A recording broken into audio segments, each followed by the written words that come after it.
Амансыздар, урматтуу телекөрүүчүлөр. Эфирде 5-ти бешөө. Аны мен Керим Айдаров алып барам. Биз бүгүн жаңыланбаган жаңы өкмөт же шапкеде алмашкан өкмөт башчылар деген теманы тегерегинде кеп калабыз. Анткени Кыргызстандын тарыхында эгемендик алгандан бери биз 30 өкмөттү алмаштырыппыз. Менимче азыркысы 31-си болуш керек. Эмне үчүн туруксуз саясат ушул жаатта жүрө берет? Ошону биз талкууга алып көрөлү. Балким биздин кеңешибиз дагы кайсы бир деңгээлде эске алынып калар деген ой. Мен адегенде коноктор менен тааныштырып алайын. Бүгүн бизде конокто менин оң жагымдан Улукбек Ормонов, Жогорку Кеңештин депутаты. Турсунбек Акун, укук коргоочу. Төлөн Абдыров, экономика илимдеринин доктору, профессор. Бегалы Наргозуев, экс-депутат. Куш келипсиздер, урматтуу коноктор. Биз Кыргызстанда туруксуз саясат боло берет. Өкмөттөр алмаша берет. Өкмөттү адегенде биринчи алып келгенде парламент аябай мактап, жактап, кош колдоп беришет. Анан кетип атканда карабай, тескери карап, же болсо тепкилеп, бургулап кетирбейшет да. Мына кече дагы жаңы өкмөт алмашты. Мен айткандай жаңыланбаган бирок жаңы өкмөт болду. Дегенде биз мурдакы өкмөт башчыларын айталычы, эмне үчүн биз өкмөт башчыларын алмаштыра беребиз? Андан кийин бүгүнкү өкмөттүн дараметине келебиз. Улукбек мырза, сизден. Негизинен биринчи мына сөзүңүзгө айтып коеюн. Депутаттар экс-депутат болбойт. Депутат Жогорку Кеңештин 4-чакырылышынын депутаты Бегалы Наргозуев деп койсоңуз туура келет да. Бул чиновниктер экс болот, депутаттар экс болбойт негизи. Кыргызстанда мына тарыхына кайрылсак, чындыгында ушул премьер-министр кеткенде өкмөт толук алмашат. Бир ай премьер болгондор дагы тарых болгондо, ага салыштырмалуу азыркы өкмөт 2 жылдан ашуун иштеди. Бул өкмөткө негизи эле реформаны жүргүзүү үчүн, экономиканы жылдыруу үчүн туруктуулук керек. Ушул өкмөт туруктуу иштегенде гана мамлекетте жылыштар болот. Тилекке каршы бизде ушул өкмөт башчыларыбыз тез алмашкандыгы бул өкүндүрбөй койбойт. Эгерде ар бири ушундай өзүнүн ушул парламентке 5 жыл шайлангандай ушул 4-5 жылда иштегенде, балким бүгүнкү биздин экономиканын абалы башкача болмок. Тилекке каршы биз Кыргызстан ушул эгемендүүлүк алгандан бери ушул 2 революция дейбиз, төңкөрүш дейбиз, ушундай бийлик алмашылды. Ошонун негизинен бүт болуп аткан иштер дагы ушул тез алмашуу дагы мен ушу менен байланыштырам да. Революция менен туруктуулуктун жоктугунан, ушу бийликтин алмашкандыгы, экономикабыздын өспөй аткандыгы, мунун бардыгы. Туруктуулуктун жоктугу бул саясаттабы же экономикадабы? Саясатта. Эмнеге биз ушу саясатта туруктуулугубуз жок? Турсунбек Акун. Азыр бул киши жооп берсе, биротоло. Жок, бул эми мен айтып атпайм, негизинен саясат менен байланышкан. Көпчүлүк премьер-министрлердин кеткендиги саясат менен байланышкан. Азыркы премьердин кеткени дагы ушундай оор абалда кеткени ошол акыркы коррупциялык иштер менен байланыштыгы бар деген сөз менен тергөө иштери башталгандыктан биринчи отпускка чыгып, андан кийин тергөө жылып айтат деген менен өзүнүн арын жазып кетти да. Бул жерде муну премьерди эч ким кетирген жок, бул өзү ары жазып кетти. Мен ойлойм, негизи кетпей иштеш керек болчу, күнөөсү жок болсо ошол токтолуш керек эле. Кулак менен тынчыраак отуруп турайын деген го деймин да. Эми мен ойлойм да, мына бул жерде отурганда саясатта жүргөндөр бар, илимден адамдар отурабыз, отурушат. Анан мен ойлойм, ушу баардык нерсенин баардыгы мына Улукбек депутатыбызда отурат. Макул болсо керек, баардык конституциянын өзүндө да. Конституциянын өзү мына кече мурда күнү Алмамбет Насырканович, мурдагы депутатыбыз, эме берди, интервью берип, бул конституция гибрид болуп калган дейт да. Ал эми кайсы партиянын экенин билесиңер, ким конституциянын автору экенин да билесиңер, вечный бир эмебиз бар, деятелибиз бар, аябай конституцияны иштеп чыкканчы. Ошол түзгөндө ошо Назаркан өзү айтып атат, ошо партияга мүчө болгон адам. Азыр гибрид дейт. Же парламенттик мамлекет эмеспиз, же президенттик эмеспиз. Ушундай баары аралашып калган дейт. Мен ойлойм, ошол кандайдыр бир негизи бар да айткандан. Ошон үчүн биз конституцияны керим бир иреттеп, бир жерге келтиришибиз керек. Же бизде парламенттик болуш керек, кандай дейсиз, же президенттик болуш керек. Анан азыр же ал эмес, же бул эмес, баягы мындай түрдүү оюндарга болсо кете берет да. Тияка да кете берет, бияка да кете берет. Тургусуздук ошондон келип чыгып атат да ачыгында. Ошон үчүн конституцияны бир иретке келтирип, Кудай буйрса, мына эми Кудай бул 20 бул эмеден кийин реформа болсо, могу 20-жылдан кийин ошол бир конституцияны иретке келтирсек, 20-жылга чейин 5-6 жыл, 10 жыл жүрөт экенбиз. Же эми күтпөйбүзбү, ошол бил. Анан экинчи боюнча, жанагы премьер немеси боюнча. Премьер буга чейин Улукбек депутатыбыз айткандай, мына ар бир 6 ай, 1 жылдан кетип турду, туурабы? Улам бир Жантөрө келди, андан кетти, тигиси келди, Бабанов келди, ал кетти, Сариев келди, ал кетти, баардыгы жөн кетпей жаманат болуп кетишти да. Анан эми бул премьер-министр Абылгазиев жаманбы жакшы 2 жылдан ашуун иштеди.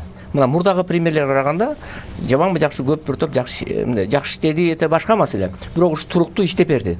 Мына буга мурдагы президенттин дагы азыркы айрыкча президент сактап келди. Премьер да сактап атат, спикер да сактап атат.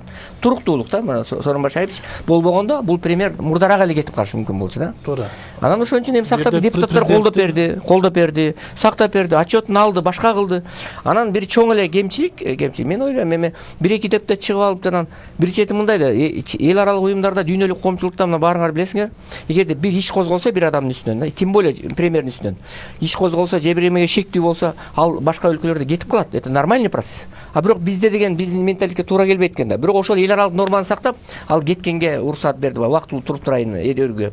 Бирок аны биздин кыргыз менталитет туура келбейт экен. Же кет, же бирок иште дейт экен да. Мен ойлойм, чоң катасы ошол кетпеш керек болчу. Өргүгө чыкпай эле атнакай кулакты жапырып 1-2 депутат сүйлөсө эле, депутаттар сүйлөй берет экен, айтат экен, кыйкырат экен, көрүнүп койот экен депутаттар, туурабы? Бар эмес эми. Депутаттар сүйлөй берет. Анан мен араларында бар реалдуу сүйлөгөн. Бирок кээ бирөө көрүнүп популист да. Эми бир жаш жигит депутат чыгып сүйлөп койду, кетесиң деди, кетип калды. Эмне болду эми? Мына. Жок, кызыгы бизде өкмөт башчылары келгенден эле кайсы бир деңгээлде бир мындай бир нерсе келишип алышат да. Же бир нерсени жеди болот, же болсо бир нерсени сатып иди болот да. Ушинтип эле анан кийин өздөрү бир торго түшүп алып, капканга түшүп калат, анан айла жоктон кеткенге. Мен ойлойм, Мукан Дүйшөкеевичтин билбейм, азыр Бекалы деле мындай көз карашы бар да, өзүн сындап жүрөт го көп нерсе. Мен ойлойм, Мукан Дүйшөкеевичтин башка премьерлерге караганда салыштырмалуу айтам, Тазаш деген премьер болду. Көчүгүндө калбыры жок премьерлердин бири болду деп ойлойм да. Билбейм, радиожиштик боюнча кандай болот, аны тергөө көргөзөт. Бирок буга чейин салыштырмалуу. Бирөө аргамак сатып атат, бирөө жер боюнча, жол боюнча, бирөө тиги боюнча, бу боюнча 2 премьер камалып жатат. Ошолго салыштырмалуу Мукан Дүйшөкеев таза иштеди деп ойлойм, мен ойлойм. Сиз саясатчысыз, ал калбырды биздин саясатта байлап коюш оңой эле. Тазамын деген далай чоңдордун артына калбыр байлап коюп атышпайбы? Жөн эле мисалга ошол саясатта мага каршы сүйлөбөсүн дегенде, туурабы? А бул жерде бизде саясатты оңдошубуз керек. Депутаттар деле бекер жоланы 2 жылдан ашуун иштетпейт эле да, туурабы? Эгер кандай болсо көтөрүп чыгат эле да, туурабы? Жок, бул жерде президенттин баягы эмеси бар. Баягы баркы бар дегендей да, ошол киши кармап отурду.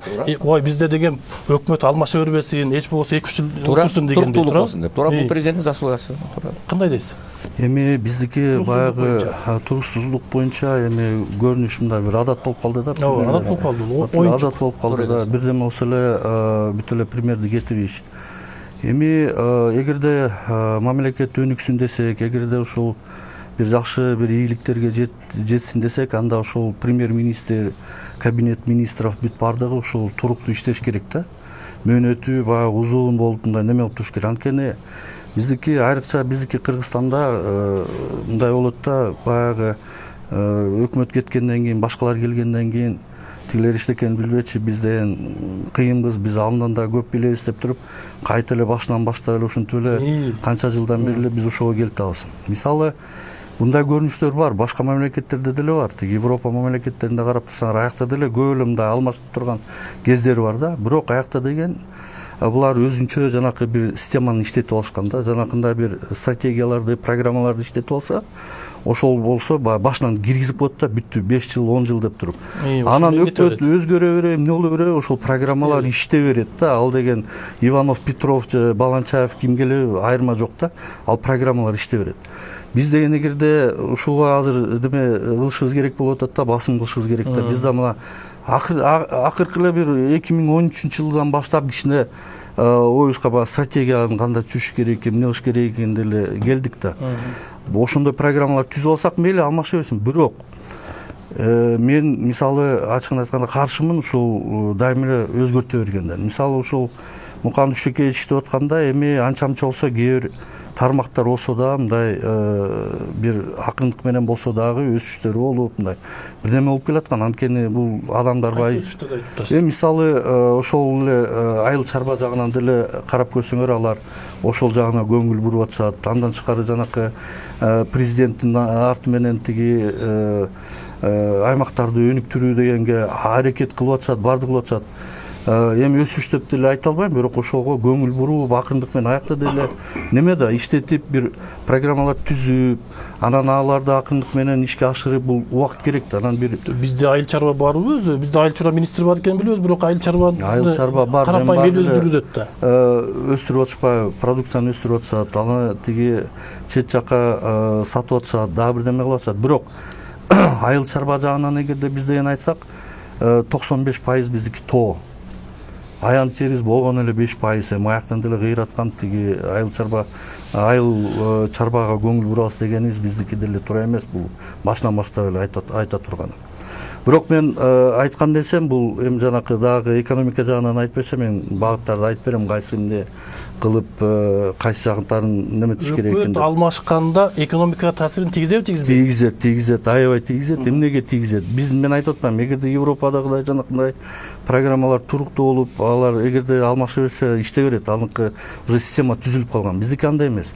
Биздики деген дайыма мындай да, инвесторлор келет, жада башка кимдер келет, алар деген кайта жаңыдан бир адам менен баягы жаңы эле байланыш түзүп, алар менен иштеп келатса, аларды алып салса, кайта жаңыдан келип иштеш булар үчүн аябай тоскоол бир жаралат да. Анан кийин көптөрү келбейт. Ошон үчүн жанакы инвестициялар келбей атканы, ошонун дагы бир немеси да, себеби да. Көп себептер бар, бирок ошол түздөн түз ошол дагы бир себеп. Анткени айтканда с кем договариваться дегендей, булар деле келиш керек да, баары деле бир гарантияларды алыш керек, дагы бир неме алыш керек.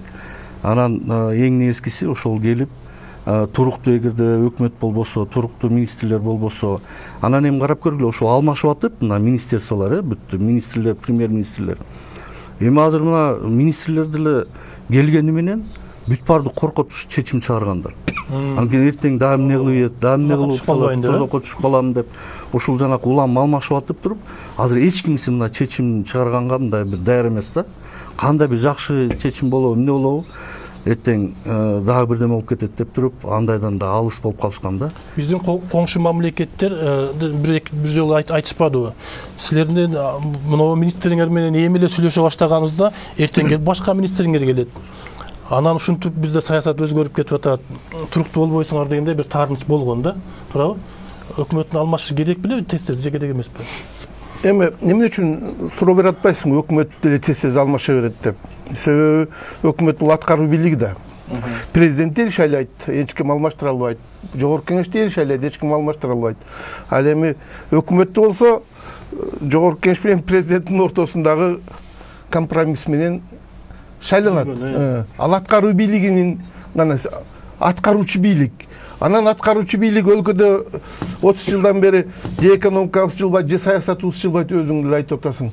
Ошону бир кайсы бир периодко барганда, бир мезгилдин аралыгында эч кандай жыйынтык болбосо, өкмөт кетиш керек да. Ошон үчүн 30 өкмөт кетип атат 30 жылдан бери. Себеби жылыш жок. Экономикада, саясатта жылыш жок.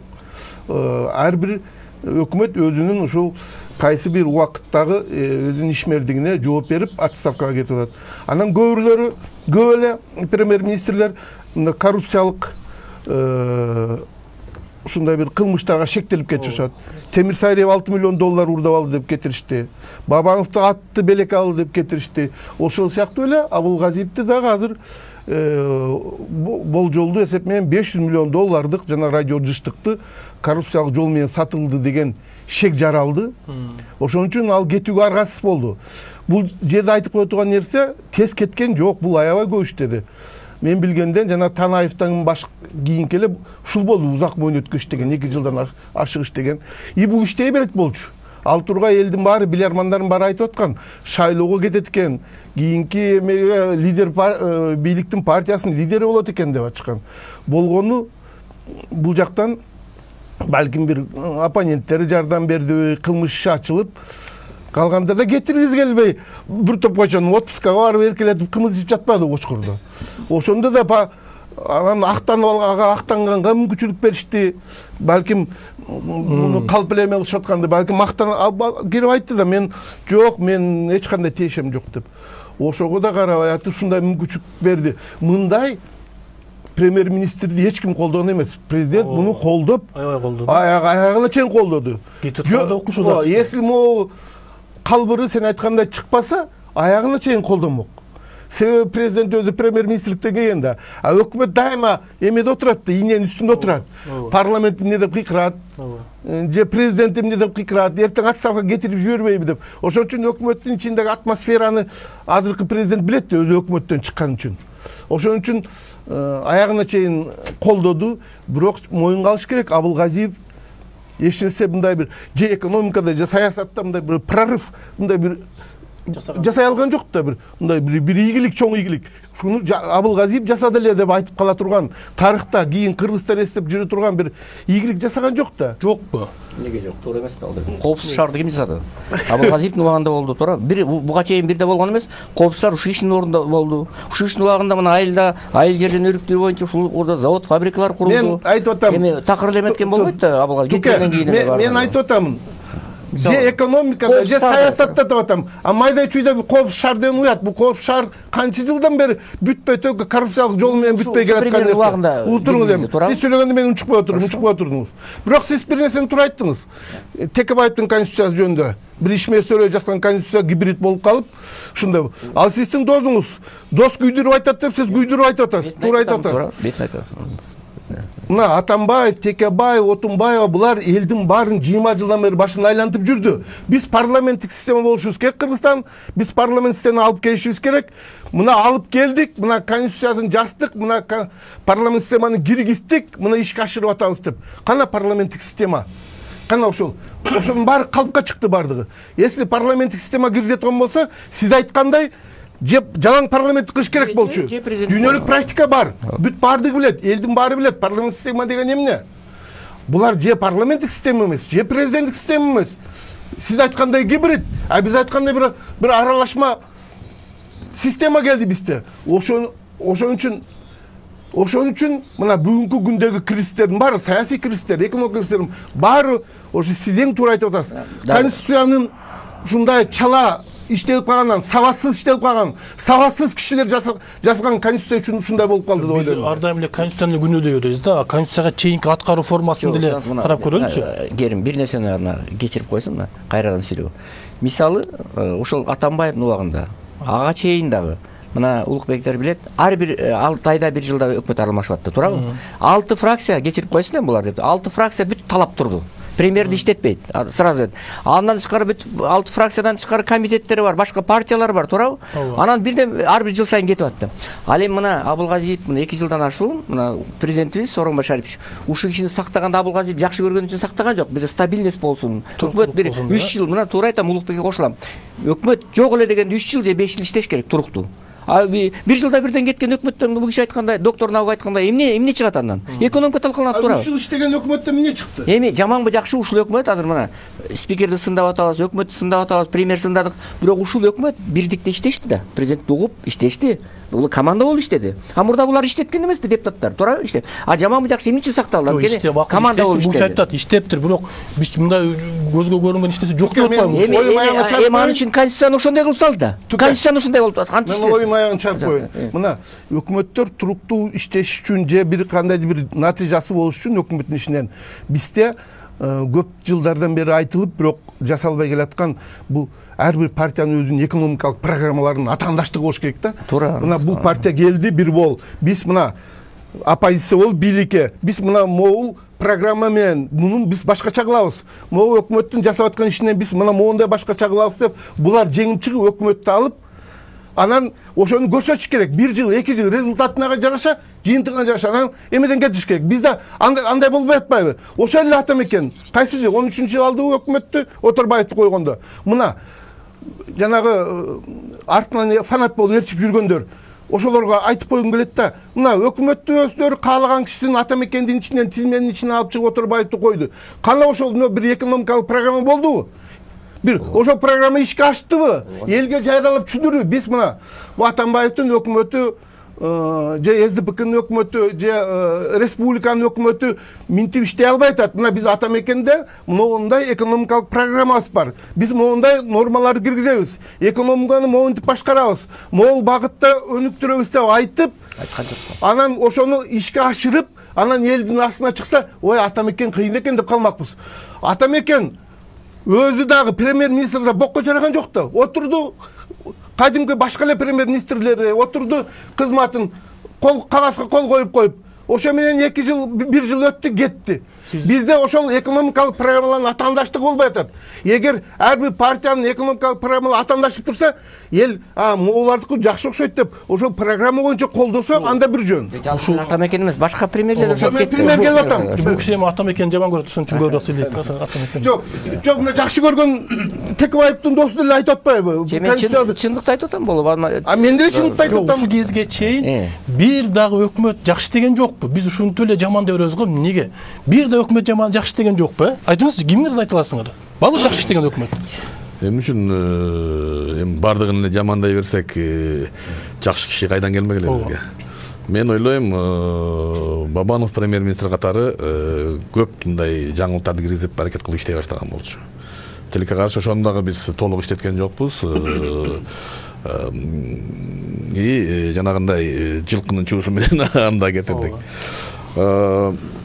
Парламенттик башкаруу болгон өлкөлөрдө, мына биз Канадага барып көрүп келдик, өкмөт туруктуу болуш үчүн ал жерде утуп келген партия полностью өзү өкмөттү колдоно алат экен дагы. Лидери өкмөт башчы болот. Лидер өкмөт башчы болуп туруп, андан кийин ал жерде өкмөт мүчөлөрүнүн бардыгы депутаттар болуп калышат экен, алар жооп берет экен толук.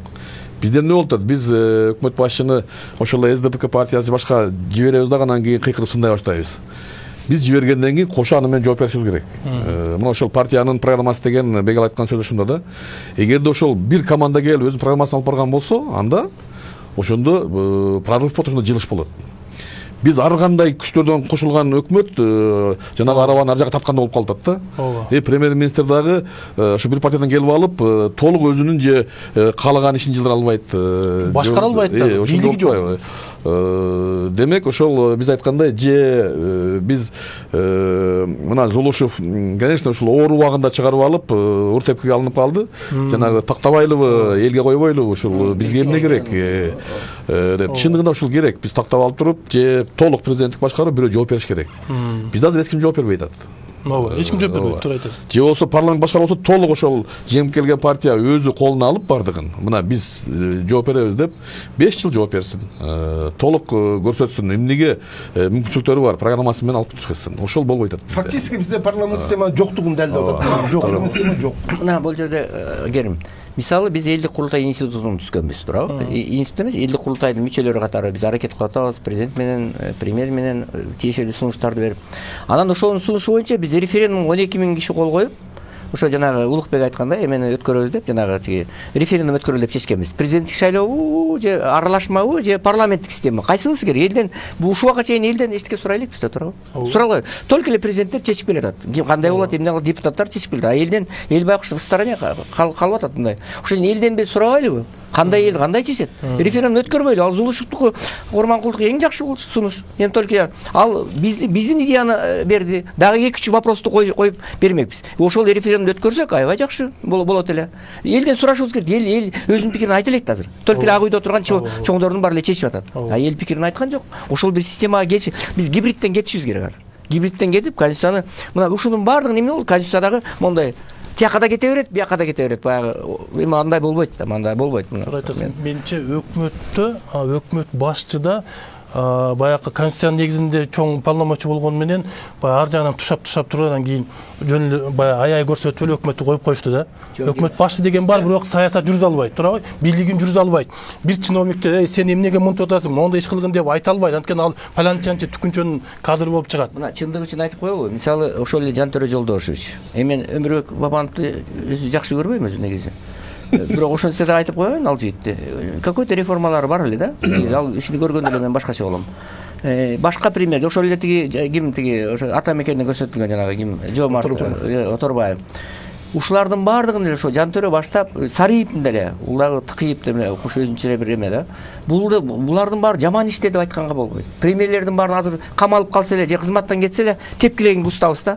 Мына Улукбек Турлет, ушулардын баардыгында бир жакшы нерселер бар да. Премьерлер деле келип ичип жейм деген эмес багышта. Алар да жакшы иштейин дейт. Иштегенге шарт түзүлбөйт ба? Бияктан президентти тепкилейт, бияктан парламент тепкилейт. Турсок макалаттан экөө сүйлөшсө кетсин десе анан Аргамактын чырын кылат. Мына Аргамактын чырына Текебаев өзү эле Атамбаевка кирди. Аргамактын чырын ойлоп табышта спокойно кетирди. Текебаевди пайдаланды, туурабы? Пайдаланды Атамбаев. Чакырып тур Текебаевди. Сен өмкө депти, тигини жайлайлы дептир. Кандай жайлайды? Ушу Аргамактын чыры боюнча. А мен жайлап берем дептир. Өмкө өзү айтканбы? Анан ушинтип жайладык деди. Просто жайланып атат да мына болгон чындык. Анан тиги ким боюнча дагы Жантөре боюнча да Жантөре кет десе кетпейт. Бир жыл иштейм дедим эле сен дептир. А Жантөре кичине тура турайынчы деген экен. Анан акырын тияктан мына айтып барам. Өмүкө акырын аяктан жайлап койду, туурабы? Мына Жантөре мага тарды, сен досуң кетирди мени да. Сен досуң да күнөөнүм бар деди. Досум айтат, Текебаев. Же мен кетирген жокмун, өзү кетти. Андай эмес, досуң да күнөөнүм бар, туура айтат. Мына бетин айтам мүмкүн. Темир Сариевди дагы ошол эле ушундай эле сценарий менен эми анан эл гана, эл байкуш кайда? Эл чечеби же бир парламент деген элде президент. Эл чечеби же ушулар эле ушунтип эле чеч. Анан премьер байкуштарды эметпешки 30 премьердин баарын эле жаман деш болбойт да. Мына Муралиев деле жаман иштеген жок. Бардык кыргыздын балдары да. Тура анын баарын эле бир экөө бардыр, баягы иште 6 айлыктар бардыр. 6 ай иштегендер бар. Балким 1 ай иштегендер бар. Туура мен ойлойм да, кандай десин дал. Ушул көзгө көрүнүктүү ушу Бабанов иштеди. Анткени ал деген ошо жеңип келген партиянын мамлекеттик сатып да. Жок, төрагасы болуп туруп, анан ошол премьер-министр болгондо ошол көп нерселерди эми сиз балким көрбөй калдыңыз. Биз көрүп эле аралашып эле жүрдүк, көп эле жанакындай жакшы ал жымыс болуп кетти совсем эле. Исследованиялар жок, аябай көп нерселер жазаган. Мен сизге айтып коеюн, эми кадимкидей эле көп эле чечимдерди мындай анан неме корпостон мындай неме кылып чыгарып эле жакшы эле келаткан. Калгандары болсо мына премьер-министрлер булар артында же партиясы жок, же фракциясы жок, же эчтекеси жок. Булар деген жанакындай чечимге чыгара тургандай немеси жок, эрки да жок болот, күчү да жок болот. Анткени карап турат, ар кайсы кимдердин шамал каяктан үйлөсө эле ошол жакта эле карап турат.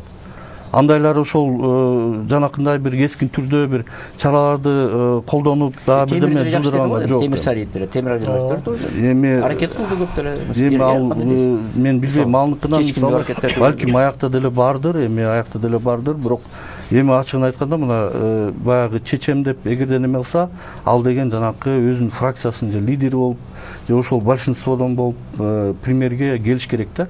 Ошондо гана бир баягы чечимдерди ошол жоопкерчиликти алабыз деп туруп, ошондой эле кылбаса болбойт. Ошон үчүн мына биздики программалардагы ошол кереги жок болуп калбады. Мына жакшы эле программаларды эле чыгып аткан, кээ бирөөнүкүн карап турсаң, сон нерселер бар, бирок алар ичке ашпайт атпайбы? Азыр маселен конституцияны өзгөртө албайбыз да.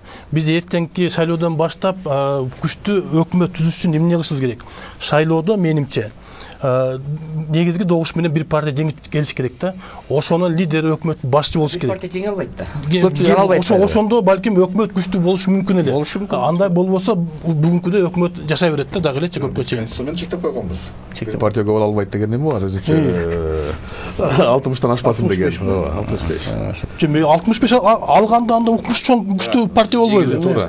Керим жанагы эле кайрылуу ошого келебиз да, биз азыр премьер-министрлерди ыңгайлуу адамды, ошол моментте бардык саясий күчтөргө ыңгайлуу адамды коюп атабыз да.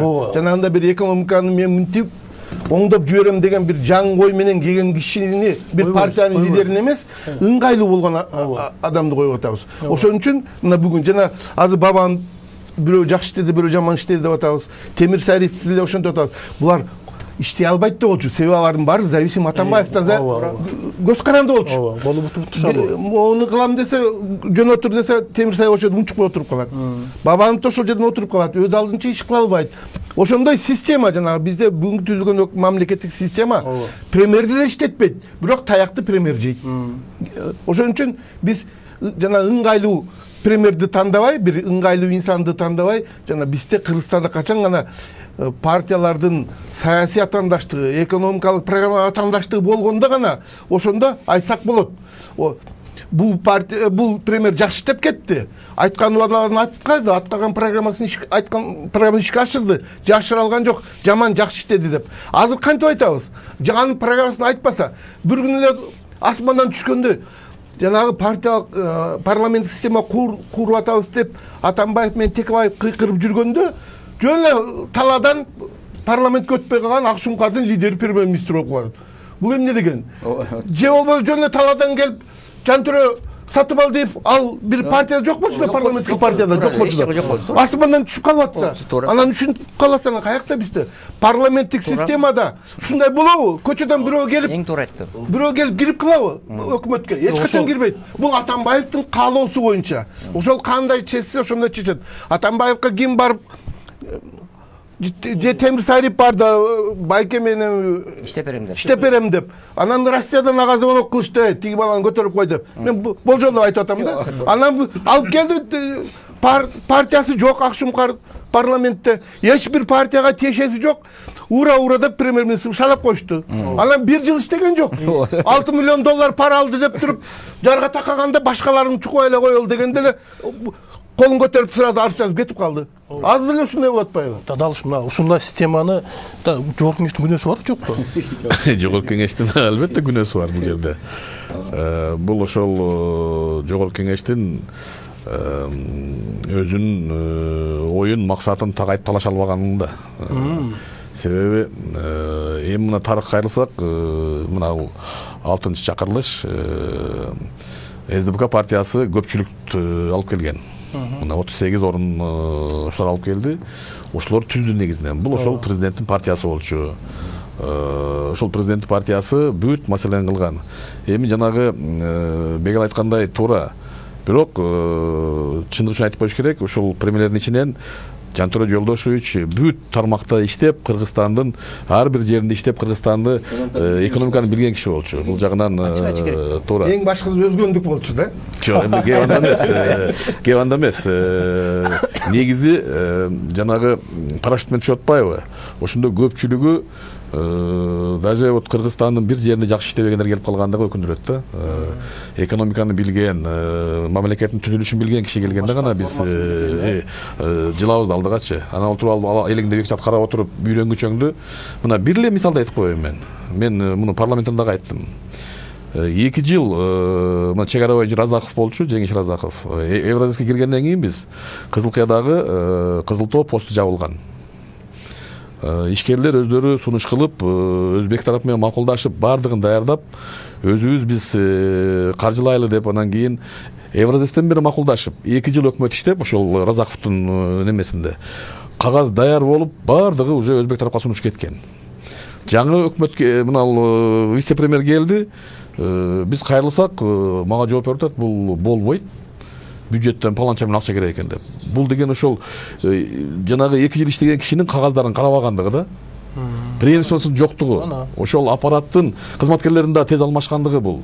Эгер жөнүндө вице-премьер алмаштырып ошол жерде кызматкерлер ордунда калганда, алар качап кагазды айтмак, мына кагаз бар деп. Бул аркага тарткан бирден бир себеп да ушул. 1 миллиард сом түшөт, 350 жумуш орун пайда болот, ушуну деп ишкерлер өздөрү суранып атса, өкмөт ага жардам берген ордуна кайра тоскоолдук кылды. Жанагы кыздыгы да бар да, Укбеке. Ошол экинчи келген вице-премьер маселен башын оорутпай туруп эле, бул мурда болгон мага чейин деп койгон, деп шылтоо айтып койгон жагдайлар да бар, туурабы? Ошондон туруктуулук дегенди кайра айтып атпайбызбы? Ошол бир команда менен келген киши ушул толук иштеп, мына мен жокер салам деп иштеген 4-5 жыл өкмөт иштегенде гана өзгөрүп болот. Мына Бороновдун кечээ биз парламент колдогондогу неден болду? Өкмөттөгү ушул өкмөттүн мүчөсү болуп иштеп, ушул МЧСтен баштап иштеп аткан киши да, биринчи вице болуп көрдүк. Мына бул мындай өзгөчө кырдаал, өзгөчө абал убакта жетекчилердин ким экендиги ачыкка чыгат. Мына биз губернаторду көрдүк, ким экенин, мэрлерди көрдүк, элге чыгып ким сөйлөй алат. Себеби ушундай муалда эл дагы ошого муктаж болот. Жетекчилерим чыгып бизди алып кете алабы алдыга деген. Кантип оор кырдаалдан жетилеп чыга алат деген дагы суроо туулат да. Борон татам экен сындабадыбы?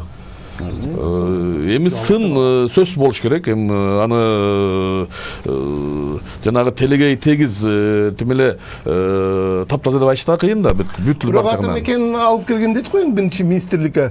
Боронту 2011 жылы. Кечээ Дастан Бекешев публично айтып чыкпады. Мен бир сунушта кичине теманы анча-мынча буралбы.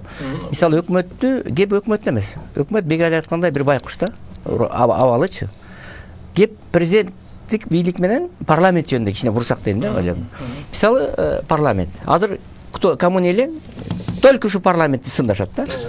Ким көчөдөгү жана жаш балдар чыгып алып, сайттан чыгып алып эметип атат. Как будто бир парламентке депутат болуш деле оюнчук эмес да, туура. Мисалы бар ким эле боло бербейт. Мисалы мен парламентти колдойм дегенден алысмын. Бирок калыс аксакал катары мен калысты айтайын да. Анан мен ойлойм да, ошон үчүн парламентти ким шайлады? Азыр парламент сөөгөт атат. Эл шайлады да. Ошол эл шайлады. Эл шайлады, анан ким шайлады? Эл шайлады парламент. Эл шайлады, анан ким шайлады? Партияларды жок. Же ал башка вопрос. Мен оюмду айтайын. Партиялар добуш бергенде жыйынтыгы менен эң келди да. Элди. Жо партияларды шайлап койду. Өзү катышкан партия өтпөй калган да, өзү партия болгон. Көз карашымды так сора. Мен оюмду бүтөйүн. Ошон үчүн эл шайлады. Азыр мына эл ошол эле шайлаган элдер кайра парламентти тепкилеп атат. Парламент эл өзү алып келди. Анда ошого достоин болот, ошол туурабы? Бул бири. Анан ошон үчүн парламент азыр өкмөттүн тагдырын парламент, анан президент өкмөт чечип атат, туурабы? Эми президентке келели. Президент деле азыр эмне кылат? Мисалы 20-жылга чейин конституция өзгөрүлбөйт деп жазып коюшту. Ортодон Атамбаев өзгөртүп ийип чыр чатак болду. Тиги Текебай экөө чабыш ит болушту бири-бири менен. Тигинisi камалып кайра чыгып. Экөө кармашып алып бүт бардак кылды да ушуну. Өлкөнү экөө эмне кылды? Бири камалды, анан экинчиси камалды. Ушундай да моментип атышат да. Ошон үчүн бул жерде мамлекет башкарууга жөндөмдүү эмес кишилер экен. Ошон үчүн азыр президенттин абалы өтө оор. Биринчиден конституция өзгөрбөй турат. Конституцияда минтип салган гибрид, не турат. Президенттин азыркы президенттин бир токтоолугу, сабырдуулугу мени мактайын деген алысмын. Мурда парламент, азыр парламентте да күнөөлөп атат. Эмне үчүн президентти колдоп атасыңар деп. Мисалы мен колдогонун туура көрүп атам. Потому что мурда парламент деген Атамбаевдин убагында момундай иттей тытышчу. Азыр болсо баары угуп атат. Фракциялар талашкан жок. Министрлерди койлоп атат. Өкмөт менен өкмөт, спикер үчөө таттак иштеп атат. Шайлап берип атат. Жок, бербейт. Эми антпесе болбойт да. Жаман конституциянын абалы жанагындай болсо эмне кылыш керек анан? Анан азыр президент жаманбы жакшыбы стабильностьти кармап турат. Баардыгын макул кылдырып кармап турат. Бул да айла жок, президенттин башка айласы жок. Парламенттин абалы да ошондой. Ошон үчүн жана ким айткандай, бек айтат. Азыр гибрид кылбай, конституцияны таттакка оңдоп, өкмөттүн дагы күчтүү өкмөт кылып, өкмөттүн ролун кылып, же парламенттик болсун, же президенттик болсун, бир эме кылалы да, туура элден сурайлы. Ушуга келбесек болбойт. Конституцияны өзгөртүш керек деп атпайбызбы? Жок, ушуга келбесе акыры болбойт да. Турсунбек байке айтып атат, мамлекеттик саясатты президент менен парламент чечет дейт да. Анан өкмөт эмне бар? Парламент чечеби өзү, айтыңызчы. Парламент катышат деп коелу, ушул чечүүгө. Бүт маселелерди через парламенттен добуш менен биз сунуш берилген өкмөттү бекитебиз, программасын бекитебиз. Бүгүнкү күндө ошол сунуш кылган көпчүлүк коалиция бар. Кандай болуп сунуш кылган парламент сөзсүз түрдө чечимдерге катышат эле жөнүндө. Эми аны биз указания келсе тапшырма келсе аткарып коет. эми биз мындай да сөзсүз эле мына азыр Турсунбек байке айткандай тытышып жатып алып эле сөгүшкөндө эмес, кээде мамлекеттин туруктуулугу үчүн өзгөчө момундай оор кырдаалда азыркы дүйнөдө болуп аткан кырдаал момундай азыр могул көрүнбөгөн жоо оору болуп атат. Ушул маалда биз баардыгыбыз биригип кантип ушул нерсени алып чыгып кетебиз. Ошондуктан сунуш келгенде коалициялык көпчүлүктө биз мына боронду колдоп бердик. Көпчүлүк немеге караганда мен ойлойм эң туура чечим болду, эң туура тандоо болду. Азыркы кырдаалда алдыда мына 4-5 айдан кийин шайлоо турат парламенттик. Азыр чаң будун кылып өкмөттү башынан шайлап дагы билбеген кишилер келип алып алар эмне кылып отурат болчу, иштеги үйрөнбөй экономика токтоп калмак. Булар азыр ушул жылдырып кетиш керек азыр болуп аткан иштерди. Азыр мына эл арасында мындай сөз жүрүп атат да, ушу боронду шайлап алды, иш кыла албайт, канчадан бери жүрөт дегендей кылат. Жош, андай эмес. Мен боронтун келгенине сүйүндүм. Эмнеге? Анткени биринчиден аябай көп жыл иштеген мамлекеттик кызматкер, опыту чоң, анан баардык саясий күчтөр менен бүт тил таба алат. Уруучулдук, түндүк түш деген маселе жок бул кишиде. Баарына айкөл, татынакай мамиле кылган адамдын бири. Мен ойлогом, бул кишинин ордуна бир кээ бирлер бар. 6 айдын ичинде оңдойбойм, 7 айда орто мени кое калса бир кыйратам деп. Ошолор келип калабы деп коркком. Ата нормально болду. Эң туура болду. Бул технический өкмөт. 4 ай иштейт болду. Анан кийин бир чоңу келет, кыйыны келет да. Туурабы? Ага чейин иштеп турсун, нормально. Бул жерде мен негизги чечим президенттен болду деп ойлойм мен. Бирок болгондо да туура чечим болду деп ойлойм. Анткени азыр ушундай коронавирус күчөп турган мезгилде башка жаңы өкмөттү алып келгенде дагы алар баягы ишке кириш үчүн да бир топ убакыт кетмек дагы уже Кыргызстан бир топ баягы аркага кетмек да. 4 айдан кийин кайра алмашмак. Бул келгени туура эле деп ойлойм да. Анан буга чейин деле бирок ушундай эле парламент жөнүндө кеп баштап атпайлыбы? Кимди алып келсе деле парламент шайлай берет эле, туурабы? Жандай эмес беле? Сиздин анализиңиз кандай? 3-чү чакырылышта бул парламент өткөрбөй койгончулар болгон сунуштарды. Ал бир мандаттуу округтан келген депутаттар болчу. Өткөрбөй ал күчтүү парламент менден бери ошондой болгонун мен көрүп элекмин. Мен да көрүп элекмин. Жанагындай айтылып аткандай депутаттар кимди алып келсе эле кол коюп берип аткан депутаттардын жогору жактан президент айтты дегенде айтып атпайсыңарбы? Менин оюмча ал жерде башкача жана чечим кабыл алуучу борбор бар да. Ошолор фракциянын лидерлери менен сүйлөшөт. Ошолорду ынандырат, бир компромисске барышат. Бир балким кызмат или башка ресурстар, билбейм, кандай бир тил табышкандан кийин, лидер фракцияга көнгөндөн кийин анан парламентке алып келип атпайбы. Ошон үчүн парламенттен мындай тегиз өтүп кетсе эле, ой, кимди алып келсе эле добуш берип атат деп атабыз да. Ага чейин ички күрөш жүрөт да, ички эмелер. Кокустан эмес. Мен Тегебаевдин бир сөзү эсимде эле да. 120 депутат эмне үчүн биз айтты эме кылдык, парламентке киргиздик. Анткени 120 депутатты сатып ала албайт. Бийликке келген өкмөт же президент дегендей бир майында айтты эле да. Бирок бүгүн мурда бир мандаттуу депутаттык парламент мезгилинде парламент күчтүү болчу. Ар бир депутат өзүнчө бир личность катары бүгүн 120 депутат менен сүйлөшпөйт эч ким. 5 фракция, 6 фракция ошол фракциянын жетекчисин чакырат дагы 6-7 чечип содалашып бүтүп коюшат. Туурабы? Калган депутаттың чыкпа отурат дагы бас десе басып, кой десе коюп, тур десе туруп атат. Ошо мына айтып атпайбы Туке? Конституцияда гибридный кыл салган деп, же парламентский эмес, же президенттик эмес. Бул лидер фракция ыңгайлаштырып, өзүн ыңгайлаштырып жазган болот атпайбы? Ошонун бүгүнкү жыйынтыктары, натыйжалары. Ооба. Демек, менин оюмча бүгүн саясатты парламент жүргүзө албайт. Президент жүргүзөт, президенттин аппараттын тапшырмасын берсе, парламент же болсо 6 фракциянын жетекчиси бас десе, ушуну шайлаш керек десе шайлайт. Ушундай жагдай бар да, туурабы? Парламент сындап атабыз да биз. Президент кетерден аз калганда 6 ай парламент уже баш иймей калат. Өз карандысыз парламент мына көрдүңбү? Ушундай болуп калат да. Бизде ушундай да. Премьерде деле шайлап атканда азамат укмушсуң деп туруп 99% менен же 98% менен шайлап берип коесуңар. Андан кетип атканда бул акмак экен да, там билбей калыппыз, бул ушун жеп алган турбу, ичип алган деп тургандан кийин жан башына бир тээп кетирип атабыз да. Биринчи жакшы үмүт менен шайлайт да. Анан үмүт тактабай коет. Мисалы мен бул жерден бир нерсени айтайын. Мен баягы чине жакшы өтүп калган демократтардын биримин да, туурабы? Демократиялык коюмдун башында турган инчектердин КДКнын башында апайса дегенде баягы жазып кетип калдыңыз эми. Кеттим деп айта албайм. Мен пикиримди айтып атам. Мен бийликке бардым. Эмне бердеме кылдым? Мен президенттин жакшы жактарын колдоп атам. Потому что көп жакшы иштер жасап атат. Эмне үчүн? Жакшы ишти жасайсың да. Ичкен жок, жеген жок. Татынакай иштеп атат колунан келишинче. Эми реформа маселесинде проблема бар. Эми бирок азыр реформа кылсаң булар эмне кылат? Тоже реформа бир баштасаң баракет ызычуунун баары башталат. Ал жагы да бар да, туурабы? Мен бир нерсени айтайын атам. Конечно, экономикалык жактан мен улам эле премьердин улам же президенттин же жогорку кеңештин улам эле алмаша беришине каршымын. Менин 3 жыл 5 жыл иштешимди каалайм. Бирок экинчи жагы, мына биз 31-чи премьерди алмаштырып деп атабыз, жаман болду, укмуш болдук, жаман болуп атабыз. Эмне үчүн Казакстанда болбойбуз, Өзбекстанда болбойбуз, Россияда болбойбуз дейбиз.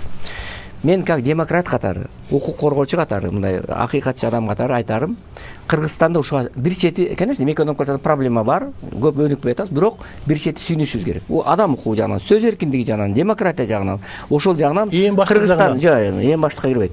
Жаманбы, жакшы президент дагы, парламент дагы, өкмөт дагы өзүнүн пикирин айтып, чырылдашып, кырылышып, бул деген бул эркиндик. Муну да баалашыбыз керек. Биз азыр баалабай эле Кыргызстанды эле согобуз да, бар парламентте эметебиз президент. Анан момундай эле деген башка Өзбекстанда, Түркмөнстанда же башка Россияда ушинтип көрсүнчү. Ооба. Анте албайт. Муну деген мына бегал демократ го, мына оппозицияда жүрөт. Мына биз да бул деген ар ким өзүнүн пикирин айтып атат, кырылышып атат, өкмөттү кетирсе кетирет, калтырса калтырат. Бунун да жакшы жактары бар да. Ар ким Казакстан ушинтип атабы, өзбектер ушинтип атабы. Анткени биз демократияны биринчи баштаганбыз. Борбордук Азия демократиянын аралчасы болгонбуз. Мына жаман жак президенттерди канча куудук, 2 президентти куудук, бирөө камалып жатат. Анан ошон үчүн бизден азыр элден коркот. Эл азыр парламентти башкарбайт, президент да керек болсо. Элден коркот азыр. Мына президент да карап атат элдин көзүн, парламент да карап атат, шайланабыз, шайланбайбыз деп.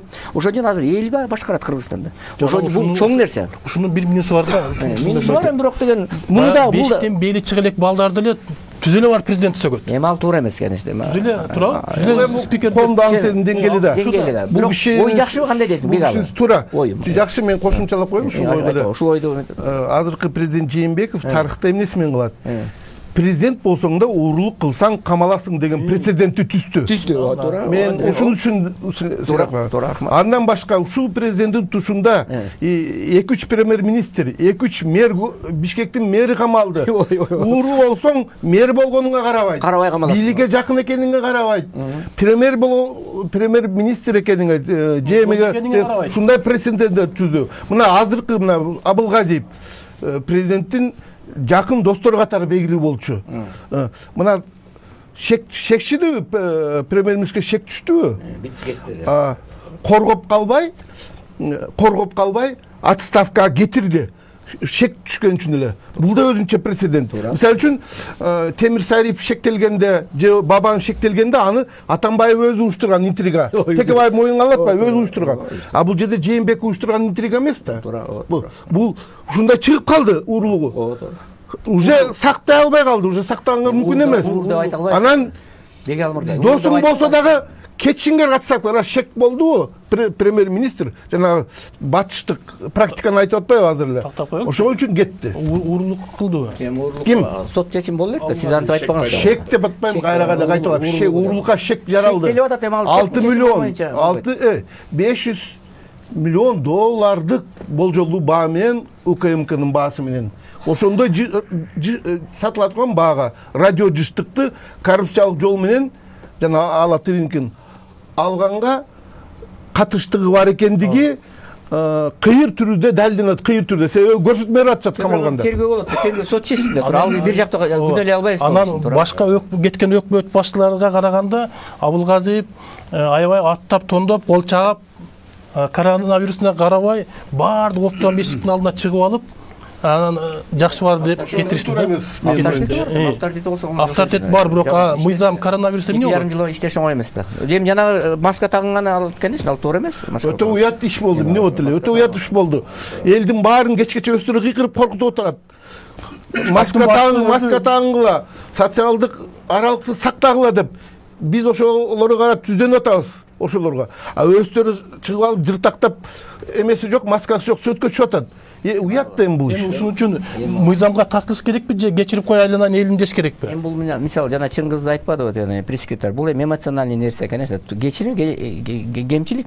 Бирок мен дайым өкмөткө кирем го 2 күнүнө бирден. Жалаң эле маска менен жүрүшөт бардыгын барды. Эми ошол кезде ошондой болуп калган экен. Бир жолу жаңылгандыр да. Эми сизди кетирип атса премьер катары, анан жаныңызга барып түшүп коелу эми көңүл үчүн деп койду да мындай.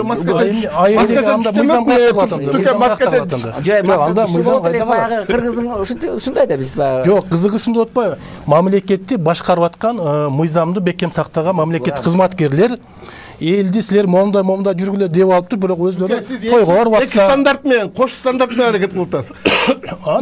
Мисалы үчүн Керим экөөбүз ошентип маска тагынбай бакылдассак, сөткө түшсөк башкача айтмаксыз. А өкмөт өзүңүз жакшы көргөн Абылгазиевди кетирип атканда маска тагынбаса, сиз аны коргоп атасыз. Мен коргогон жокмун, просто сиз демократ киши кош стандарт менен иштеш керек. Стандарт эмес. Биринчиден күнүгө мен өкмөткө барам, аппарат президентке барам, бүт сотрудниктерим бар маска менен жүрөт. Эшикке чыгалы, эшикте маска таган адамдар жок. Анан бир жолу 1 саатка 5 минуткө түзөткө түшүп болгон экен, ушуга жабышып калды. Себеби алар үлгөн кишилер да. Туура, эмоциональный кирип кетсе керек да, бирок тагынып жүрөт да, мен тагынып жүргөнүн көрүп атам да. Жок, эми сиз укук коргоочу катары мыйзам керекпи, керек эмеспи ошол жерде ошол? Туура, аны кемчилик ошондой болуп кетти. Бирок мен күнүгө эгер тагынбай жүрсө, өкмөт ичинде алар тагынбай жүрсө, анда мен айтат элем демократ катары. Антпейт да, күнүгө тагынып жүрүшөт. Даже депутаттар түшүргөн жок эчтекесин. Мен тагынып. Тука, кийинки сак болуш үчүн коомчулук жок дегенде сындаш керек да аларды. Сындаш керек, аны коргош керек. Сындаш керек. Жок, андан элден кечирим сураш керек, алар керек болсо. Биз мыйзамды сактай албай койдук. Моралдык иш. Сиз айткандай эмоцияга же болсо баягы немеге алдырбайдык. Эски шефибизди кетиребиз деп ушинтип чыгып алдык эле. Деп айтыш керек да. Күнүгө алар маска менен жүргөнүн көрүп атам да. Мен жактайын деген жокмун. Көрүп атам. Анын үчүн да ачып айтып коюш керек. Бегалы. Айкый болуш керек да, туурабы? Мен алар жагайын деген жокмун. Алардын мыйзамга болгон мамилеси. А бирок эл эмне болуп атат азыр? Мына 2 ай отургузду элди. Өкмөт иштеди. Азыр эми чыгып алып адахан баштап, ой, коронавирус деген жок. Эч ким бүт оор деген жок. Өкмөт эле акчаны алып келиш үчүн, чет мелде акча алыш үчүн ушуну чыгарып атат деп атат да элдер. Ушуда жакшыбы? Кандай азыр 430 миңден ашкан киши өлдү. 7-8 миллионго чыккан адам оорду. Анан кандай коронавирус жок? Тактап койчу, коронавирус барбы өзү? Кандай? Эмне деген сөзү? Дүйнө боюнча мына дүйнөнүн экономикасы эмне болду? Америка эмне болду? Иним туурабы? Англия эмне болду? Кытай эмне болду? А жок, эмне деген? Барбы жокпу деген? Эмне деген сөз? Жогорку кеңештин өкүлү катары барбы жокпу? Кандай? Албетте бар, айтпадым мен сөзүн башында. Жок, барбы жокпу? Бул менин суроом эмес. Бул мындай да, бул элдин суроосу. Бул көрүнбөгөн жоо биринчиден. Биринчиден көрүнбөгөн жоо, экинчиден мына биздин өзүбүздүн жашоо турмушубузданбы же болбосо ушул жанагы биздин абабызданбы, жеген тамагыбызданбы бүгүнкү күндө кыргыздарды ушул жанагы мындай ушул оорудан каза болгондордун саны аз болгондугу, биз буга кайра өзүбүзгө рахмат айтып алдын алып калдык деген ордуна биз эч ким оорубай атпайбы, эч ким азайт деген суроо туулуп атат да. Буга эки маселе бар. Мисалы үчүн мына кечээ жогорку кеңештин пресс службанын башчысы ооруду деп фамилиясын, атын, сүрөтүн берип чыгарып атабыз. Шаардагы ооруган кишилердин фамилиясы айтылбай атат. Ушуну биз өкмөттөн суранган элек айтыш керек. Коргонуш үчүн айтыш керек. Адрестерди бул эми жанагындай уят оор эмес. Бул азыркы оор, мындай жугуштуу оорулардын бири. Ооруп бүткөндөн кийин ал жукпайт кайра. Ал кадимкидей эле ушул коомдун мүчөсү катары аралашып жүрө берет. Бирок ооруган маалда өздөрү да айтат болуш керек. Бирөөгө жуктурбаш керек деген нерсени биз так айтып, ооругандардын айтылыш керек да. Эмне үчүн мына чоң Мукар Чолпонбаев каза болду эле, аны болду деп атын айтып атабыз дагы, врачтардын атын айтабыз дагы, жүргүчүлөрдүн атын айтпай атпайбызбы бизчи. Бул дейт болбойт деп. Ушул элдерде күмөн туудуруп атат. Бул эмне үчүн анда дегенче так айтылып туруп, момунча жанагы реанимациядагы оорулардын абалын көрсөтүш керек, эмне болуп атканын. Жанагындай мына Таластын губернатору айткандай, ошондой баатырларды больницага киргизиш керек, кирип көрүп чыгышсын. Суроонун өзү нең кайсы да, барбы же жокпу деп. Эми дүйнө эл таанып атат бул вирустун бар экенин. Канча адамдар ооруп атат? Джонсон баштап, Назарбаев баштап баары ооруп атат, туурабы? Эл анан канча адамдар өлүп атат? Кытайдагы мына Англияда канча болду? 430 миңден ашып кетти өлгөндөрдүн саны. 430 миң. 8 миллионго чыккан оорду. Бул деген оюнчук эмес да, туурабы? Анан элдер мына 2 ай отургузуп койду. Өкмөт эмне? Президент атайын заинтересованный отурганга. Наоборот, экономика өлүп атпайбы? Вот эпте оору жукпасын деп отургузда, туурабы? 33 миллиардка бюджеттен азыр чоң. Анан эми эл ошону баалаш керек да. Элдер баалап, мына азыр байына кетип барсам, 5 бала бир машинага түшүп алды. Эч маскачы. Мен айттым, балдар, эмне кыласыңар? карабайсыңар десем, жабайке биз жетип алабыз укпайт. Уялбайсыңар дедим. Чи маска сагынгыла. 6 түшүп алды бир баштыга.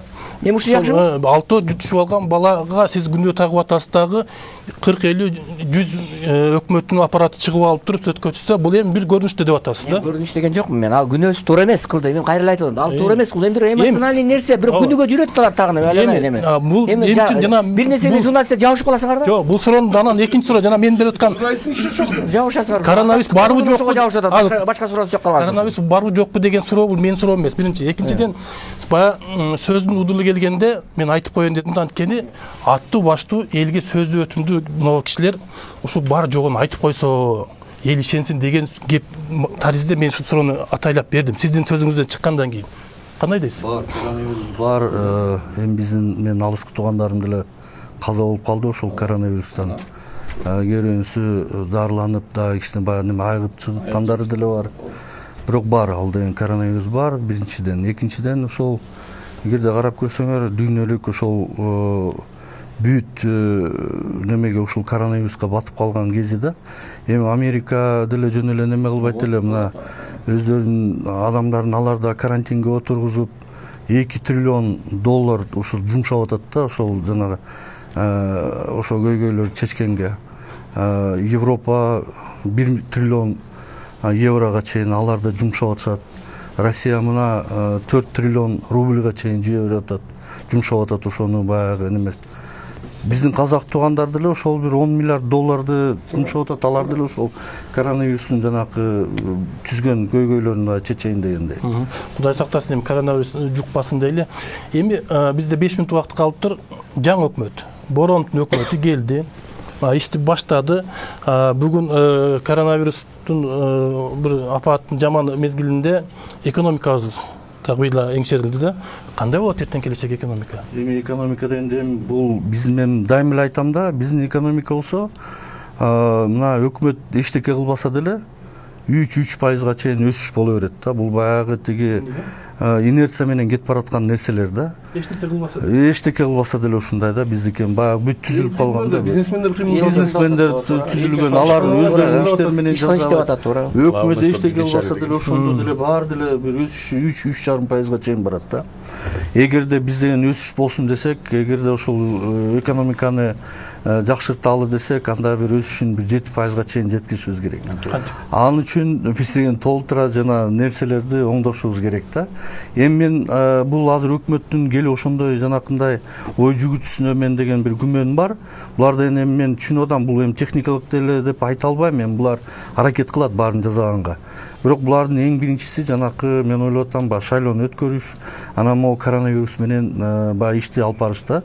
Жанакындай мен ойлойм, мен өсүш болуш кыйын, өсүш азыр эми өсүш болуш кыйын, анткени мына 33 деп азыр болжолдоп берип атышат, бирок 40 миллиардка чейин бул жанакындай неме болуп калат да, кыйынчылыктар түзүлүп атат. Анан баягында деле жакында деле айттым, эми ошол 40 миллиардка чейин ушундай бир баягы бюджетке акча толбой аткандан кийин биз деген анда эмнеге жанакындай госзакупкаларга, бензинге, анан кийин да ар кандай жанакындай бир чыгымдарды өкмөттөрдүн, ар кайсы өкмөттөр, мен ошону мен эсептеп көрсөм бир 20 миллиард сомго чейин ошону алып салса болот экен да. Эми ар кандай жанакындай бизге кереги жок ал деген жанакындай элдин баардыгы азыр кыйналып атканда, мындай неме болуп атканда кереги жок анын баардыгы. Андай чыгымдарды карап көрүш керек, мына бюджетти жакшылап аларды карап көрүш керек. Андан тышкары жанакы мен дагы айтып кетет элем, бул өкмөт эгерде жана аткезчилик менен келе аткан товарларды, жана контрабанда, теневой экономикада, көмүскө экономикада аны үчүн жанакындай маркаларды киргизип, ошолордун баарынын бүт бардыгы бар да, ошону ачыкка чыгарбаса, бул эчтеке баягы өсүштө болбойт. Бейл байке, кыска сүйлөдү, убакыт бүтүп атат. Бүгүнкү өкмөттүн эртең келечеги кандай болот? Бүгүнкү өкмөт кечинде келип эле чоң жыйын өткөрдү өзүнүн кабинети менен Боронов. Ошондо экономиканын 11 артыкчылык багыттарын аныктады, аны элге жарыялады. Ошонун ичинде бул киши айтып аткан жанагы ГСМ сатуу боюнча жанагы автоматтардачы ошонун ар бир литрин фискалдык көзөмөлгө алабыз деп атышат, ошону киргизебиз деп атышат.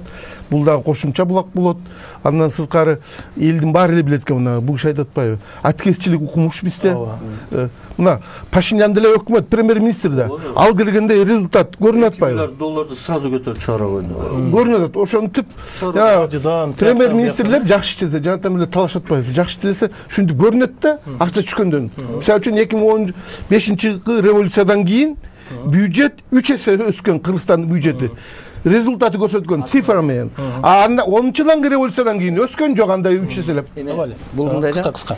Убакыт бүттү. Кубат Айылчевич буга чейин только зам болуп келген да. Сам боло элек болчу да. Эми сам болгондон кийин мен ойлойм, зам болгон башка, сам болгон башка, өзүнчө мына. Азыр өз алдынча премьер-министр болду, көп ишти мына сразу эле айтты. Коронавирус боюнча только не только кабинет министри иштеш керек. А бүт эл баардык жоопкерчиликти тартыш керек деп ачык айтты элге. Элге баарыбыз бирге жоопкерчиликти тарталы деди. Ошон үчүн мен ойлойм, бул киши эми өз алдынча болгондон иштеп кетерине мен ишенем да. Даже наоборот, 4 айдан кийинки премьер-министр жаңыда ушул киши болуп калабы деген оюм бар. Бюджетти карап бергенбиз. Азыркы кризис ушул коронавирустун эмесинен ушул выпадение канча болот деген болжолдуу нерсени 20-жылда биз кайра карап бердик. Ал жерде көптөгөн кыскартуулар болду. Ошол эле сыртка чыгуулар, башкалар өкмөт ошондой бир оңдоп алып келди, бирок дагы запас бар. Ошол жерде дагы катуураак белди бекем бууп, элге жанагы социалдык тармакка көбүрөөк акчаны бөлүп, азыркы учурда өкмөт жанагындай ашыкча чыгымдарды азайтыш керек дагы кошумча. Рахмат. Урматтуу коноктор, бизге бөлүнгөн убакыт соңуна чыкты. Биз ойлойбуз, жаңы келген өкмөттүн иши илгери болсун дейлик. Анткени эми ишин баштайт, буюрса элге кызмат кылсын. Ошондо эл тараза тактыкты эл карайт деп ойлойм. Өкмөткө дагы бир жолу ишин илгерилик каалайбыз. Урматтуу телекөрүүчүлөр, бизге бөлүнгөн убакыт соңуна чыкты. Биз кийинкиде көрүшкөнчө аман болуңуздар.